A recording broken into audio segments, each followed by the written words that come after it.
ये हम लिखने जा रहे हैं नाइन्थ क्लास की का इंग्लिश के पेपर में जो सवाल नंबर 4 है वो है क्वेश्चन नंबर 4। समरी का सवाल आता है। नाइन्थ क्लास में दो ही समरियां हैं, एक डैफोडिल्स और एक दूसरी। और आज मैं आपको बताऊंगा कि इसकी प्रेजेंटेशन किस तरह करते हैं, इसको लिखने का तरीका और कौन सी समरी करें जिसमें नंबर भी पूरे आएंगे। मेरी आपसे गुजारिश है, ये जो मैं समरी लिख रहा हूँ इसका तरीक़ेकार आप नोट कर लें, लिखने का तरीका देख लें और जो मैं लिखूँ उसे भी नोट कर लें या वीडियो सेव कर लें और बाद में याद कर लें। आपने करना क्या, सबसे पहले क्वेश्चन नंबर 4 लिख देना, उसके नीचे बिल्कुल इसके नीचे आपने लिख देनी है, हेडिंग दे देनी है समरी।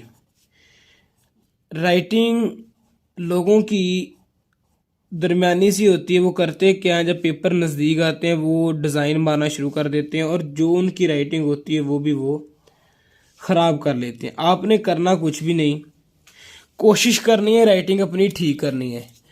अगर ना भी हो, आपने एक मेरी बात बड़े भाई होने के नाते ये मान लेनी है कि आपने लिखना प्यारा प्यारा है। राइटिंग जिस तरह की भी है, लिखना प्यारा प्यारा है और इंशाल्लाह आपकी राइटिंग भी प्यारी होती जाएगी और समरी भी क्लियर हो जाएगी।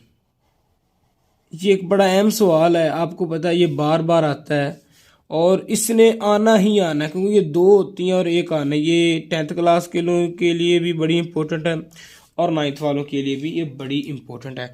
और आपने इस समरी को नोट करते जाना है। आपके सामने लिख रहा हूँ, ये वीडियो मैंने इसलिए पूरी बनाई है कि यार मुझे कमेंट्स आ रहे थे कि भाई वीडियो अगर आपने समरी की बनानी है, अब देखना अब इसका नाम आ गया तो आपने उधर क्या करना है, विलियम क्रूस का नाम जो है साइंटिस्ट है जो जिसने लिखी है, आपने उसको हाईलाइट कर देना है।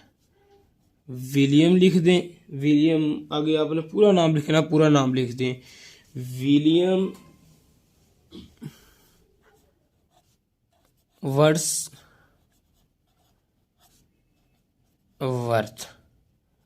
जब आप इस नाम को हाईलाइट करेंगे तो एक तो प्यारा लगेगा और एक ये चेकर को बड़ा असर अंदाज होगा।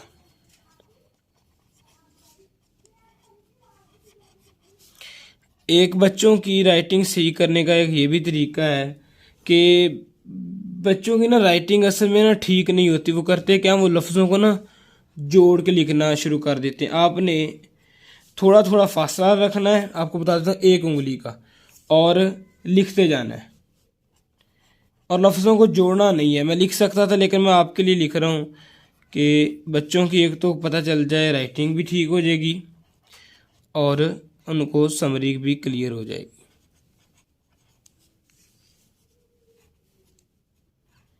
एक समरी में तकरीबन आपने 3 कोटेशनें लाजमी डालना होता। क्या है, समरी अगर आपको जुमले थोड़े भी आते हैं, अगर आप 3 कोटेशंस डाल देते हैं उससे समरी की लेंथ भी ज़्यादा हो जाती है और समरी में खूबसूरती भी पैदा हो जाती है।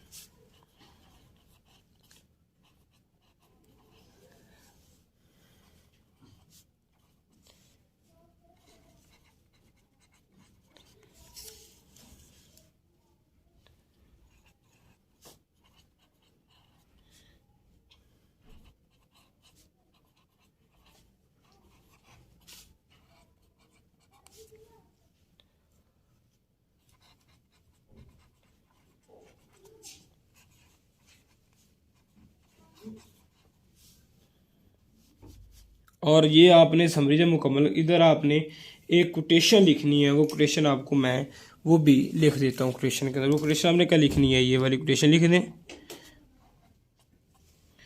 आप इस समरी को अगर याद कर लें, यही समरी मैंने 9th में लिखी थी और मेरे इंग्लिश में 70+ मार्क्स आए थे। बात यह है कि आप थोड़ा सा अपनी राइटिंग प्यारी करें और ये चीज़ें बिल्कुल इजी होती हैं, ये कुछ भी नहीं है, बस थोड़ी सी मेहनत की ज़रूरत है। एक चीज़ को याद करें, एक दफ़ा आधी कर लें फिर आधी कर लें, ये चीज़ें आपको ज़हन में रट जाएंगी। फिर आप इतने इजी हो जाएंगे, ये आपके लिए चीज़ कोई मुश्किल नहीं मैंने रखी। आप इधर से अब आपने शुरू कर देनी है।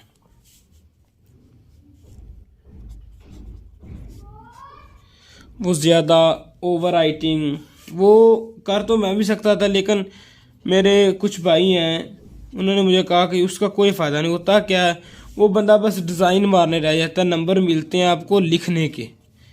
इतने भी चेकर अंदर नहीं होते कि वो फजूल ही चेक करें, वो आपको पढ़ते भी हैं।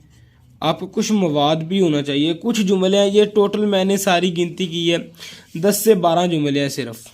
इनको भाई अच्छे से याद करें और इंशाल्लाह अच्छे से अच्छा नंबर आपके आएंगे। मैं दुआ करता हूँ कि आपके इंशाल्लाह पूरे भी आ सकते हैं, अगर शर्त ये है कि जिस तरह मैं लिख रहा हूँ इसी तरह इसको याद करना है और इसी प्रेजेंटेशन से आपने इसको लिखना है।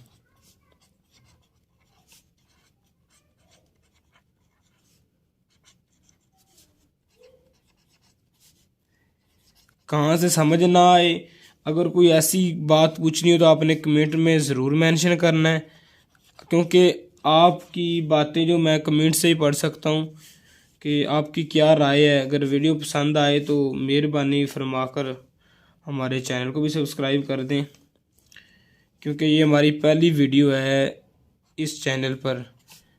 आप सब्सक्राइब करेंगे हमारा भी दिल करेगा लाइक करने को और ज़्यादा से ज़्यादा वीडियोस डालने को।